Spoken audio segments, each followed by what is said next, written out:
But in terms of my own poetry, I also got to the stage where I felt like dissatisfied, or that too much of the world was being sifted out. If you read a lot of Tang Dynasty poems, Li Bai in particular, you get, it's almost like Lorca. You get, I like to call it Lorca's blood and moon school. You get olives, moon, knife, silver, horse. It's like this incantation, this archetypal mythic world that is there, and that can be a strength, but it can also be a limitation. And for Tang poetry, it's the peach blossoms, the wine, the moon, the river, sun, plum. These flower, they get used again and again and again. And in my own experience, a trip to Japan in 1990 was revelatory. I traveled with a very good friend of mine at that time who is a visual anthropologist, and he created a film on Japanese tea ceremony. And the films I had seen before about tea ceremony talked about what the meaning was, or the symbolism of mixing up the tea or turning the bowl. It's very ritualized. And Don's film really impressed me because when I saw it for the first time, there were no sounds. It was all visual, and there was no commentary to orient you in what you had to do as a viewer. And he saw his task as a visual anthropologist was really to harness the imagery and the actual motion of the ceremony so that you witnessed what was happening, and you had to decide for yourself what the certain meanings were. And through Don and traveling, my family and his family traveled for a month in Japan. We went to many of his favorite sites, including the mythical birthplace of Japan. Traveling in Japan, I came across this really important sort of legend and story about Senno Rikyu, who is the person in Japanese culture who coalesces the elements of Japanese tea ceremony.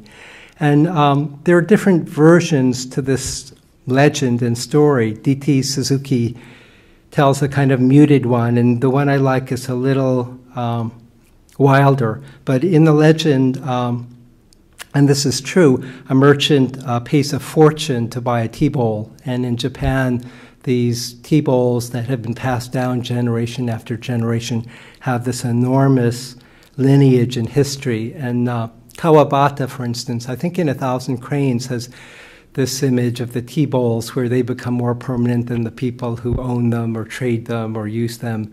And in this case, the merchant buys this tea bowl, and he wants to impress Rikyu with his great taste, right? So he invites Rikyu to come and do tea ceremony.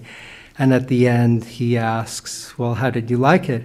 And in the legend, Rikyu says, oh, it's okay. And he leaves. And when he walks out the door, the merchant is so angry. He's spent this fortune to try and impress Rikyu, and nothing's really happened. He takes the bowl and he throws it down in a fit of anger, and it shatters on the floor.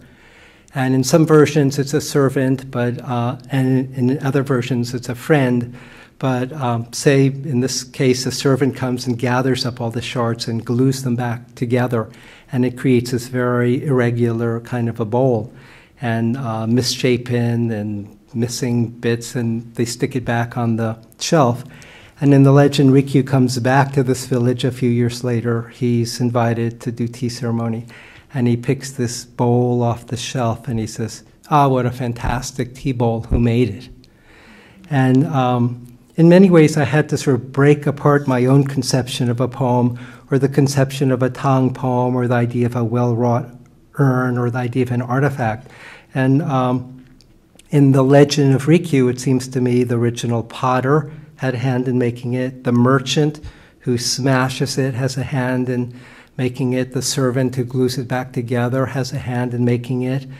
And I love the idea that this thing is sort of broken apart and then reassembled in a shape that was unforeseen, and yet has a kind of vitality now that couldn't have existed beforehand.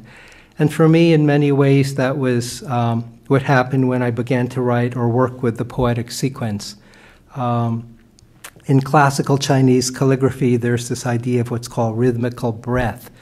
And if you study calligraphy sometimes when you think of writing a character, you're counting how many strokes of the brush it takes to write, say, mouth, which is 3. But what you don't realize is if you see a really good calligrapher, you can draw 1, and then that second stroke might not be really quickly.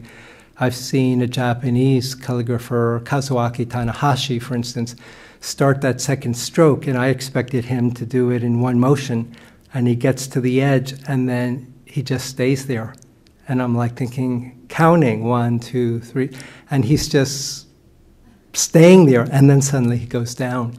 And so inside of Chinese characters are a kind of stillness and a kind of motion that you might not see from the outside. And there's also a kind of synchronicity, a juxtaposition of synchronous time, I'm proposing, that happens inside of Chinese characters. And these are all elements that I play with as a poet. This next piece I'm going to read to you is a sequence in 6 sections. It's inspired by a trip from Japan. It's called Streamers, and there are 2 Japanese words. I love what Jim did about sort of tracing the different etymologies of words that I used in English. And here there's the word pachinko, which is a form of Japanese pinball.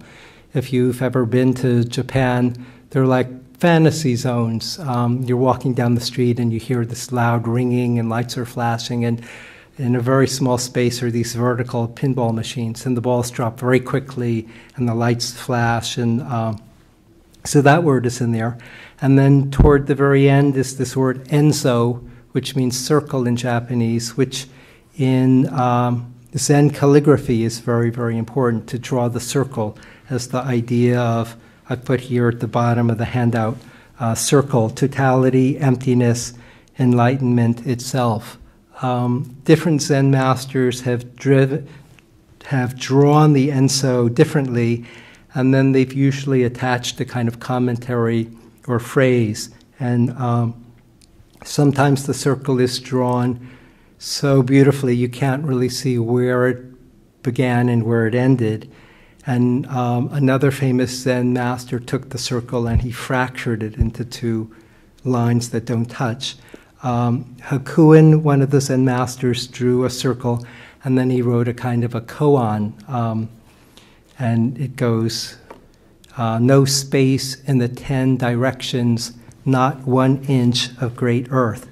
And I think people are still puzzling over what the hell does that mean. But this idea of having a visualization in the text is really important. Okay, so here's Streamers. As an archaeologist unearths a mask with opercular teeth and abalone eyes, someone throws a broken fan and extension cords into a dumpster.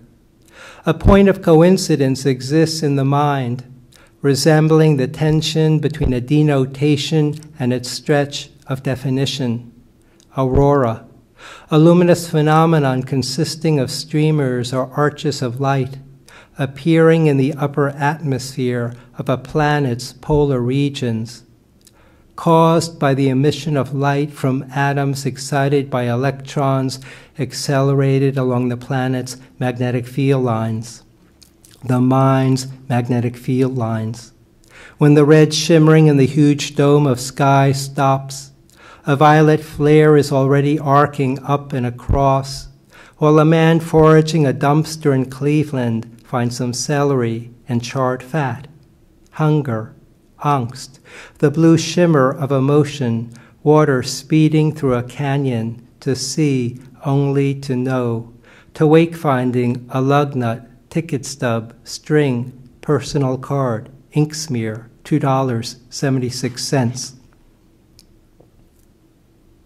A quadrupedal wooden dish with a double-headed wolf is missing from a museum collection, and as the director checks to see if it was deaccessioned, a man sitting on a stool under bright lights shouts.